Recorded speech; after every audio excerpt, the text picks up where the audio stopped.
What is going on, everybody? It's Darian here, and today we are back better than we were the last time, because today I want to review the iPad Air and tell you why it is a vital component of being a student. If you are a student and you need a new laptop, you might not have to get a laptop. You might can just suffice with the iPad Air, and I'm going to tell you why today. So the first thing I want to talk about with this iPad Air is the design. So as you can see, this is mine. I had to take the case off. So you know, I'm going out on a limb for y'all, but as you can tell, from what I know, with any of the colors, I liked all the different colors they have, but for any of the colors, you really can't tell. I wish I kind of just got space gray, just because the green for mine doesn't really stick out, and then I've seen videos where people have the blue and they say the blue doesn't really stick out. So your best bet is to just go ahead and get the space gray if color really doesn't matter to you, because the colors really don't pop. They're actually kind of faint. So I do wish that the colors were actually strong, but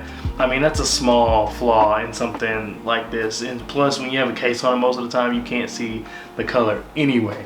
So this iPad Air is very light, very portable. That's the one thing that I know for sure, because it's not too long since I graduated, that I know for sure students care about, and that's portability. This is extremely light. It's around like 1 to 1.2 pounds. Definitely lighter than a laptop. Easy to carry around. You can literally have your books on here. You can have your notes on here. You can have everything you need in just one device. So I know portability is a big factor when it comes into getting tech for students. Well, look no further than the iPad Air. Also, make sure when you do get a case, make sure you get a case that doesn't cover the touch button. So like with the Pro, it does do face scan. This one is Touch ID, but you should be able to get away with it if you just put your right index finger and your left index finger. So whether you're holding landscape or portrait mode, easily be able to go ahead and unlock your iPad from there. Also, they do have nice sounding speakers. In most settings, you're probably gonna have headphones in, but if just in case you don't, they do have nice speakers, so you'll be able to hear everything you need to hear clearly, and there's not any type of distortion or anything like that with inside the speakers.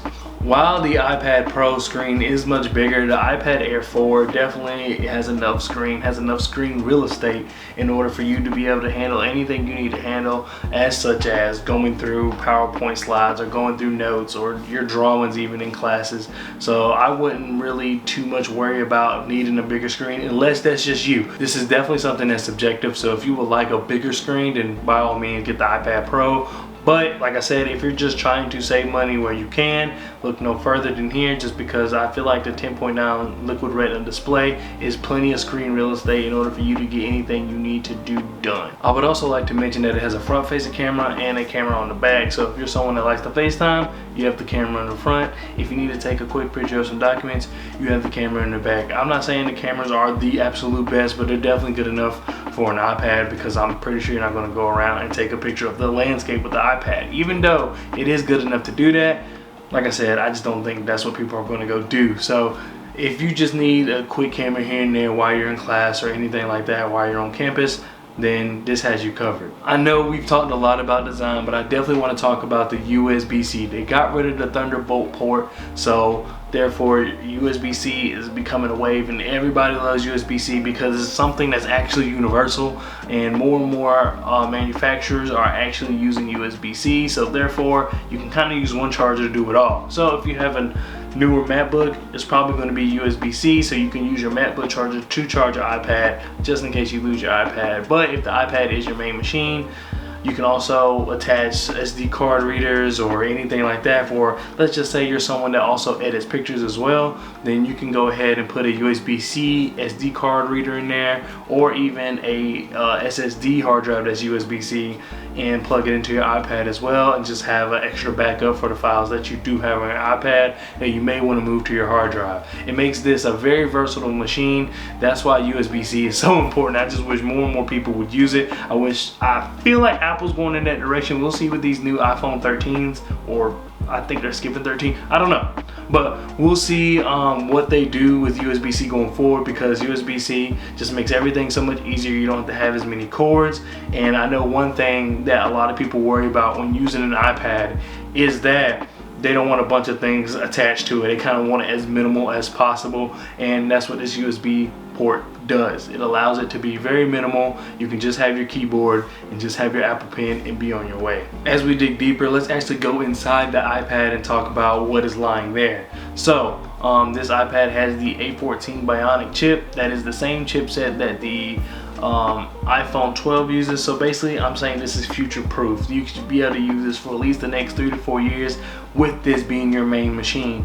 So I wouldn't be interested in trying to upgrade it unless you absolutely want to or have the means to. You can spend your money on this iPad and still have a good machine, quality machine, all the way up until you graduate university. So look no further than the iPad Air 4, just because of the fact that it will provide you some future proof, and also it's great for right now. It's the top of the line as far as Apple chips go. This iPad Air, you can't really tell the difference unless you're trying to see the difference. It does everything you need to do at lightning quick speed. Right now it's currently running iPad OS 14 and it's definitely going to upgrade to iPad OS 15 when that is available.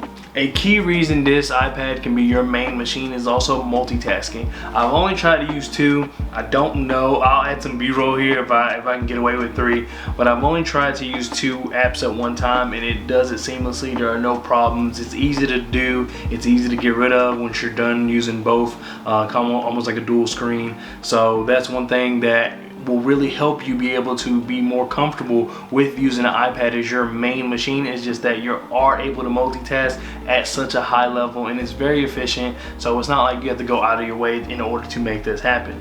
Another way it can be your main machine is that, once again, you can download PDFs to it if you are a student, or even if you're out of college. You can download PDFs to it, so therefore you don't have to carry a bunch of books around. I know that that's a hassle sometimes, carrying books from class to class, but once you can wrap everything up in just one lightweight machine, there you go, because now all your books are in there and you may not have to pay for another book again, just because you're able to put everything on PDF and carry just the iPad around. Everybody watching this video is not all work and no play. I know there's some of y'all that like to game. Well, iPad has you covered there, because also the Apple, whatever you want to call it, the Apple Store, where it allows you to play games, but you also have Apple Arcade as well, where the iPad runs every game seamlessly. I haven't had any hiccups or any jumps or anything like that while gaming on the iPad Air. So therefore, if you're in between classes or in between meetings, if you're someone that is currently, you know, away from the office, working from home, you may as well go ahead and pull up a game, because the game is going to run seamlessly. It's going to be a quick in and out transition through the game, and I think that's what we all want. It's easy to pick up, easy to get to. It's going to have you covered there. And I know you're wondering, alright, so you're telling me I can play games, you're telling me that I can complete schoolwork, you're telling me I can edit photos, and you know what we all use the iPad for. You're telling me I can, you know, take in content such as YouTube, Hulu, or Netflix. Yes, I'm telling you all that, and I'm pretty sure you're wondering about the battery life as well. Well, the battery life, phenomenal. It's gonna last you basically all day. Also, but if you are playing the game all day, or if you are watching Netflix all day, well, just know that all day kind of just means like a 9 to 5 type area. You can't be doing it from 8 a.m. to 8 p.m. You're going to have to charge it at some point, but as far as getting you through the, you know, key hours of the day, it's definitely going to get you through the key hours of the day, and even probably make it home with you, just for a little bit of extra time before you have to end up charging it. With all the functionality this iPad is able to give you, I'm telling you right now that it is a good option if you're someone that doesn't want to invest in a MacBook and also doesn't want to get another heavy possible laptop, or someone that doesn't even want to carry books around. This is the way to go, because even with the accessories, it's still not as expensive as a MacBook or any other high-end laptops. Speaking of accessories, I am going to talk about just a couple of accessories that's definitely going to maximize your time with this iPad, and maybe even sweeten the deal for you, because like I said, getting a few of these accessories compared to getting a fully decked out MacBook, it's still going to be cheaper, even cheaper than getting the iPad Pro. So let me go ahead and get into these accessories. Alright, so the first accessory, number one accessory I suggest you should get. It was his hat, Mr. Krabs. He was #1. Is the Apple Pencil. So basically what this Apple Pencil can do is that with iPad OS 14, it allows you to write in a web browser and it can kind of read your handwriting. I say kinda, but it really can. And my handwriting is terrible, and the only thing I have a problem with is my V's and my U's. It does not know the difference, but I'll blame that on me. If I had better handwriting, it probably would be better. But the Apple Pencil is going to get you very far just because it is very interactive with the interface of the iPad, so you shouldn't have to worry about double clicking or triple clicking anything just to make sure it opens. You press it one time and there you go, your application is open. Also, it allows you to drag and drop anything. You can basically just use it instead of just using your finger. It allows you to have a quicker, more efficient workflow. Also, for those of you who take notes, like I mentioned earlier, it allows you to mark up mostly anything. You can use anything from Google Slides to, Google whatever, Docs, Excel, anything. You can mark all that up if you need to. And there also are a few iPad apps. Most of them are paid just because they increase productivity. So, people are going to get their money's worth there. But in those apps, you can draw, do whatever you need to do, upload your PDFs, and then mark your book as if you are in class and actually have a book and marking that up. So the Apple Pencil is going to get you very far, and I suggest that you go ahead and look into it if you do indeed get the iPad.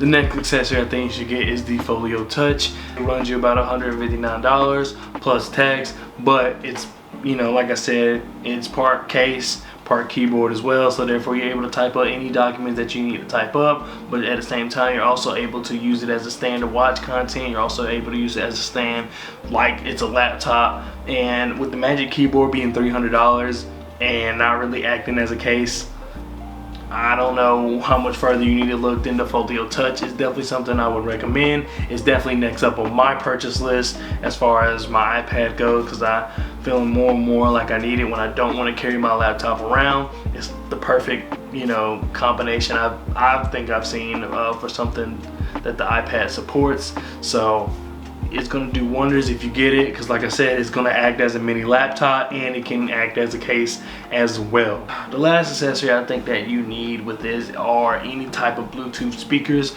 You can use the Beats Solo Pro like I have there, and I've done a review on those, so if you want to see that review, go ahead and click this little box up here or click the link down below. And then you can also, which I should probably mention that I paid about like $159 for those, I think, as well, maybe $160. I don't know, I'll put like a screenshot or something of how much I paid for them on the screen. But also you can get some AirPods if you want to. You can get first gen. I have first gen AirPods and I'll put how much those cost, or you can get the second gen AirPods and I'll put how much those cost on the screen as well, and links to those devices as well in the comment section below. Last thing I would like to talk about is the pricing. So if you're someone like me who's always self-conscious of space and someone that gets the 256 gigabyte iPad, then that's going to run you about $759 or $749 plus tax, of course. But I think you could really get away with just getting the 64 gigabyte, and maybe you need to get some external storage, but I wouldn't pay the extra $200 for the storage, if that makes any sense. I think that one's, I say only, but it's about $600. But like I said, this is better than most laptops. And then, like I said, the portability and all that stuff, you're kind of paying for convenience, and I feel like Apple knows that. So yeah, if you're someone that wants the extra space and you feel more comfortable with getting extra space, then spend the $750.